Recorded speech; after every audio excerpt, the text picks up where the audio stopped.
अस्सलाम वालेकुम की हाल चाल है ਤੁਹਾਡਾ ठीक ठाक हो ਤੁਸੀਂ ਸਾਰੇ कैसी तबीयत है ਤੁਹਾਡੀ ਸਾਰਿਆਂ ਦੀ ਅੱਲਾ ਕਰੇ ਤੁਸੀਂ ਸਾਰੇ ਹੱਸਦੇ ਰਹੋ ਤੇ ਵਸਦੇ ਰਹੋ ਉਹ ਵੀ ਪੜੋਸੀਆਂ ਦੀ ਬੱਚੀ ਦੀ ਬਰਥਡੇ ਸੀ ਉਹ ਸਾਡਾ ਹਿੱਸਾ ਘਰ ਕੇ ਦੇ ਗਈ ਹੈ ਤਾਂ ਮੈਂ ਸੋਚ ਰਹੀ ਹਾਂ ਕਿ ਇੰਨਾ ਵੱਡਾ ਕੇਕ ਖਾਣਾ ਕਿਨੇ ਵੇ ਇੰਨੀ ਕਰੀਮ ਇਸ ਪਾਕਿਸਤਾਨ ਤੋਂ ਹੀ ਇੰਨੇ ਮਿੱਠੇ ਖਾ ਕੇ ਆਏ ਆ ਵਜ਼ਨ ਇੰਨਾ ਵਧਿਆ ਹੋਇਆ ਵੇ ਪਰ ਇਹ ਵੇ ਕਿ ਚਲੋ ਹੁਣ ਮੁਹੱਬਤ ਨਾਲ ਦੇ ਕੇ ਗਏ ਨੇ ਰੱਖਦੇ ਆ ਥੋੜਾ ਥੋੜਾ ਕਰਕੇ ਖਾਵਾਂਗੇ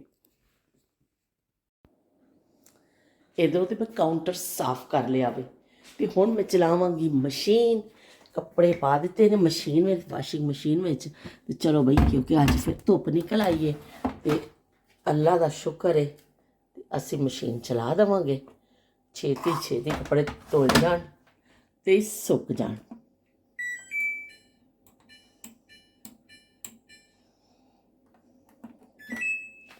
ਲੋ ਬਈ इस तरफ का काउंटर हले मेरा बाकी है पत्ती रखी है बाहर पौधियां ਨੂੰ ਪਾਵਾਂਗੀ ਫਾਇਸ਼ਵਾਰੀ ਦਾ ਦੇਖੋ ਹਾਲ ਦੇਖੋ ਮੈਨੂੰ ਕਿਸੇ ਨੇ ਟੋਟਕਾ ਦੱਸਿਆ ਸੀ ਕਿ ਪੌਦਿਆਂ ਵਿੱਚ ਪੱਤੀ ਪਾਓ ਮੇਰੀ ਸਿਸਟਰ ਨੇ ਦੱਸਿਆ ਸੀ ਤੇ ਬੜੀ ਅੱਛੀ ਹੁੰਦੀ ਮੈਂ ਕਿਹਾ ਚਲੋ ਪਾ ਕੇ ਦੇਖਨੇ ਪੌਦੇ ਬੜੇ ਖਰਾਬ ਹੋਏ ਨੇ ਤੇ ਇਹ ਮੈਂ ਪਿੱਛੋਂ ਲੈ ਕੇ ਆਈ ਹਾਂ ਸਟੋਰ ਤੋਂ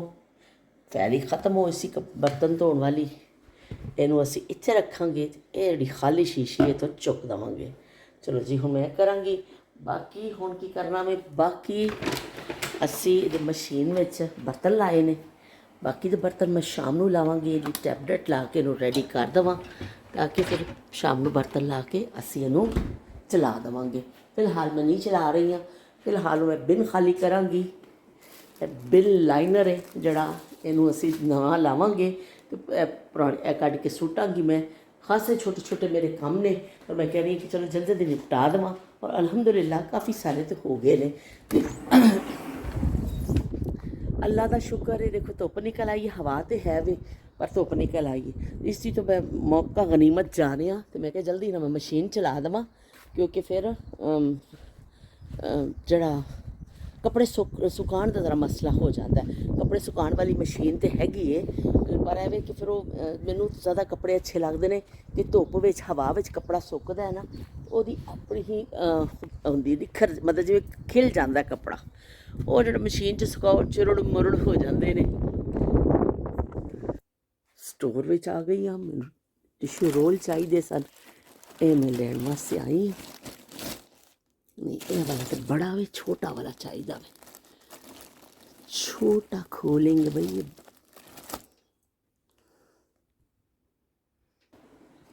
दो रोल मैं लेके आ गई हाँ और मैं इतने रखांगी जो ऊपर जावांगी ऊपर वाले वाशरूम च जड़े ने ख़त्म हो रहे हैं इतने सीढ़ियाँ तो रख दांगी ताकि मैंने जाते जाते फिर याद रहे चलो भी हुण मैं चलावांगी मशीन अपनी वैक्यूम चलावांगी नाई नाई तो असी कर लीए तो हुण ये कहते रहे थोड़ा मैं अपने कपड़े चुकांगी तो खिड़की बंद करांगी बाथरूम की क्योंकि खिड़की जी है मैं थोड़ी जी खोली सी क्योंकि इत्थे जड़ा ना मोल्ड लग जाता जड़ा बारिश रह रह के सिला रहिंदा वे ना जड़ा जड़ा एरिया मतलब बारिश बारिश तो धुप की कमी की वजह नाल फिर खिड़कियां में भी कालक जिवें काई टाइप की मोल्ड होंदा वो लग जाती है कोनियां ते वाशरूम में ते इस तो फिर असी थोड़ी जी खिड़की खोल देने नहा के ताकि थोड़ा जिहा हवा फिर जाए उत्थे ਉਹਦੇ ਨਾਲ ਫਿਰ ਐ ਕਿ ਥੋੜਾ ਖੁਸ਼ਕ ਹੋ ਜਾਂਦਾ ਵੇ ਫਿਰ ਨਹੀਂ ਜਲਦੀ ਮੋਲਡ ਨਹੀਂ ਲੱਗਦੀ ਹੈ ਪਰ ਨਾਲ ਨਾਲ ਖਿੜਕੀਆਂ ਨੂੰ ਵੀ ਸਾਫ਼ ਕਰਨਾ ਪੈਂਦਾ ਵੇ क्योंकि इतने बहुत ज़्यादा मसले हैं ने बारिश की वजह ना कल रात को इन्नी बारिश थी होए इन्नी बारिश थी ना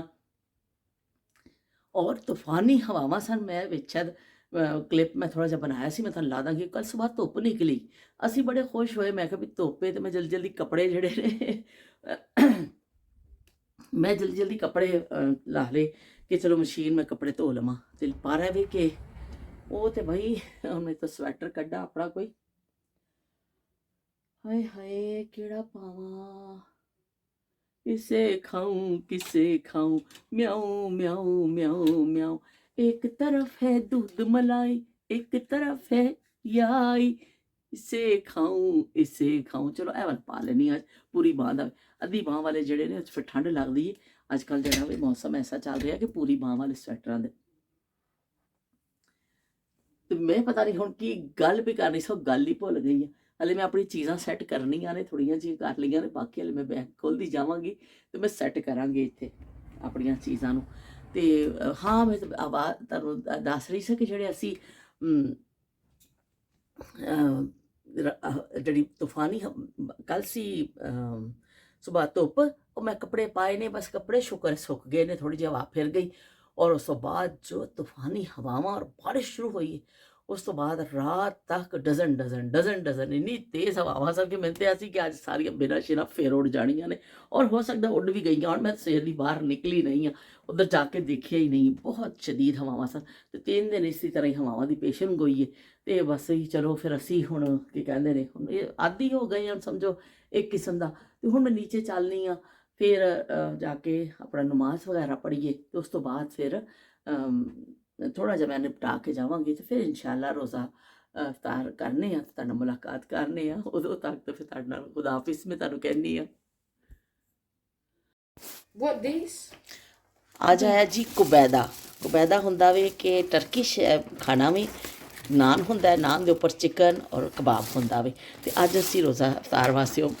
ਮੰਗਾਇਆ ਹੈ। ਹੁਣ ਫਾਤਮਾ ਖੋਲ ਰਹੀ ਹੈ ਤੇ ਇਹ ਦੇਖੋ ਜੀ, ਬੜਾ ਜ਼ਬਰਦਸਤ ਹੁੰਦਾ ਹੈ ਤੇ ਖਾਣ ਵਿੱਚ ਸਾਡੇ ਖੁਸ਼ਬੂ ਇੰਨੀ ਅੱਛੀ ਆ ਰਹੀ ਹੈ। ਰੋਜ਼ਾ ਖੁੱਲ੍ਹਣ ਮੈਂ ਕਿਹਾ ਬਚੇ ਨੇ ਸਿਰਫ 2 ਮਿੰਟ। ਇਹ ਨਾਲ ਫਰਾਈਸ ਆਏ ਨੇ, ਔਰ ਚਾਹੋ ਤਾਂ ਤੁਸੀਂ ਸਿਰਫ ਚਿਕਨ ਵਾਲਾ ਵੀ ਲੈ ਸਕਦੇ ਹੋ, ਚਾਹੋ ਤੁਸੀਂ ਕਬਾਬ ਵਾਲਾ ਵੀ ਲੈ ਸਕਦੇ ਹੋ, ਲੇਕਿਨ ਅਸੀਂ ਮਿਕਸ ਲੈਂਦੇ ਹਾਂ ਕਿ ਚਿਕਨ ਔਰ ਕਬਾਬ ਦੋਨੋਂ ਮਿਕਸ, ਸੀਖ ਕਬਾਬ, ਔਰ ਨਾਲ ਪਿਆਜ਼ ਬਾਰਬੀਕਿਊ ਵਾਲਾ ਹੁੰਦਾ, ਬਹੁਤ ਮਜ਼ੇ ਦਾ ਲੱਗਦਾ ਹੈ। ਤੇ ਅੱਜ ਸਾਡਾ ਰੋਜ਼ਾ ਇਫਤਾਰ ਹੋ ਰਿਹਾ ਜੀ ਕੁਬੈਦਾ ਦੇ ਨਾਲ। ਅਸੀਂ ਸਭ ਨੇ ਤੇ ਖਾਣਾ ਹੈ ਕੁਬੈਦਾ, ਤੇ ਰਾਫੇ नहीं खाते इसलिए राफे ले आया डोमिनोज पिज़्ज़ा। राफे खाएंगे पिज़्ज़ा मज़े मज़े से। राफे पूरे रोज़े रख रहे ने अल्हम्दुलिल्लाह। ਤੇ ਇਸ ਤੋਂ ਬੱਚਾ ਇੰਨੇ ਅੱਛੇ ਕਰ ਰਿਹਾ ਕੋਸ਼ਿਸ਼, ਤੇ ਅਸੀਂ ਵੀ ਫਿਰ ਉਹਦੀ ਮਨਪਸੰਦ ਦੀਆਂ ਚੀਜ਼ਾਂ ਮੰਗਵਾ ਕੇ ਦੇ ਰਹੇ ਹਾਂ ਤਾਂ ਕਿ ਬੱਚੇ ਦਾ ਸ਼ੌਕ ਬਰਕਰਾਰ ਰਵੇ ਔਰ ਉਹਨੂੰ ਐਨਰਜੀ ਵੀ ਨਾਲ ਨਾਲ ਮਿਲਦੀ ਰਵੇ ਵਿਚਾਰੇ ਨੂੰ। ਰੋਜ਼ਾ ਖੁੱਲ੍ਹ ਗਿਆ ਅਲਹਮਦੁਲਿਲਾ ਅਲਹਮਦੁਲਿਲਾ। ਤੇ ਨਮਾਜ਼ ਪੜ੍ਹ ਕੇ ਫਾਰਿਗ ਹੋ ਗਏ ਹਾਂ, ਤੇ ਹੁਣ ਫਰੂਟ ਚਾਟ ਦੀ ਵਾਰੀ ਆ ਗਈ ਹੈ। ਤੇ ਮੈਨੂੰ ਤਾਂ ਚਾਹੀਦੀ ਹੁੰਦੀ ਹੈ ਸਭ ਤੋਂ ਪਹਿਲੇ ਚਾਏ। ਫਰੂਟ ਚਾਟ ਮੈਂ ਬਾਅਦ 'ਚ ਖਾਂਦੀ ਹਾਂ, ਲੇਕਿਨ ਕੁਛ ਲੋਕ ਖਾਣਗੇ ਹੁਣ ਬੈਠ ਕੇ ਫਰੂਟ ਚਾਟ। ਤੇ ਮੈਂ ਪਾਣੀ ਰੱਖ ਦਿੱਤਾ ਵੇ ਗਰਮ ਹੋਣ ਵਾਸਤੇ। ਫੌਰੀ ਤੌਰ 'ਤੇ ਨਮਾਜ਼ ਪੜ੍ਹਦੇ ਹੀ ਮੈਨੂੰ ਚਾਏ ਚਾਹੀਦੀ ਹੁੰਦੀ ਹੈ, ਤੇ ਚਾਏ ਬਣਨ ਲੱਗੀ ਹੈ। ਤੇ ਨਾਲ ਮੈਂ ਡਰਾਈ ਫਰੂਟ 'ਤੇ ਨਜ਼ਰ ਪੈ ਗਈ, ਮੈਂ ਕਿਹਾ ਚਲੋ ਵੀ ਇੱਕ ਦੋ ਦਾਣਾ ਵੀ ਮੂੰਹ 'ਚ ਪਾਓ ਅਤੇ ਖਾਓ, ਥੋੜ੍ਹੀ ਜਿਹੀ ਤਾਕਤ ਆਵੇ। ਤੇ ਮੈਂ ਥੋੜ੍ਹਾ ਜਿਹਾ ਇੱਕ ਦੋ ਦਾਣਾ ਖਾ ਲਿਆ ਵੀ, ਬੱਚਿਆਂ ਨੇ ਅਗਰ ਖਾਣਾ ਹੋਏਗਾ ਤਾਂ ਖਾ ਲੈਣਗੇ। ਤੇ ਗਰਮਾ ਗਰਮ ਚਾਏ ਬਣ ਰਹੀ ਹੈ ਬਈ, ਪਾਣੀ ਪਾ ਦਿੱਤਾ ਵੇ ਮੈਂ। ਚਲੋ ਬਈ, ਮੈਂ 2 ਟੀ ਬੈਗ ਪਾਉਂਦੀ ਹਾਂ ਆਪਣੀ ਚਾਏ ਵਿੱਚ। ਥੋੜ੍ਹੀ ਸਟਰੋਂਗ ਚਾਏ ਮੈਨੂੰ ਚਾਹੀਦੀ ਹੁੰਦੀ। ਯਾਸਰ ਵਾਸਤੇ 1 ਕੱਪ ਬਣ ਰਿਹਾ, ਜਿਹੜਾ 1 ਟੀ ਬੈਗ ਵਾਲਾ ਬਣ ਰਿਹਾ। ਅਸੀਂ ਦੋਨੋਂ ਫੌਰੀ ਚਾਏ ਪੀਂਦੇ ਹਾਂ। ਅਤੇ ਇਹ ਲਓ ਵੀ ਸੱਜੇ ਹੱਥ ਵਾਲੀ ਮੇਰੀ ਹੈ, ਅਤੇ ਖੱਬੇ ਹੱਥ ਵਾਲੀ ਜਿਹੜੀ ਹੈ ਨਾ, ਇਹ ਯਾਸਰ ਵਾਸਤੇ ਮੈਂ ਬਣਾਈ ਹੈ। 1 ਟੀ ਬੈਗ ਔਰ 2 ਟੀ ਬੈਗ, ਪਰ ਥੋੜ੍ਹਾ ਜਿਹਾ ਮੈਂ ਇਹਦੇ ਵਿੱਚ ਥੋੜ੍ਹਾ ਦੁੱਧ ਵੀ ਜ਼ਿਆਦਾ ਪਾਇਆ ਵੇ ਕਿ ਮੈਂ ਥੋੜ੍ਹਾ ਦੁੱਧ ਜ਼ਿਆਦਾ ਪੀਂਦੀ ਹਾਂ। ਤਾਂ ਚਲੋ ਹੁਣ ਅਸੀਂ ਚਾਹ ਪੀਏ, ਫਿਰ ਮਿਲਦੇ ਹਾਂ। ਅੱਲਾ ਹਾਫਿਜ਼, ਰੱਬ ਰਾਖਾ।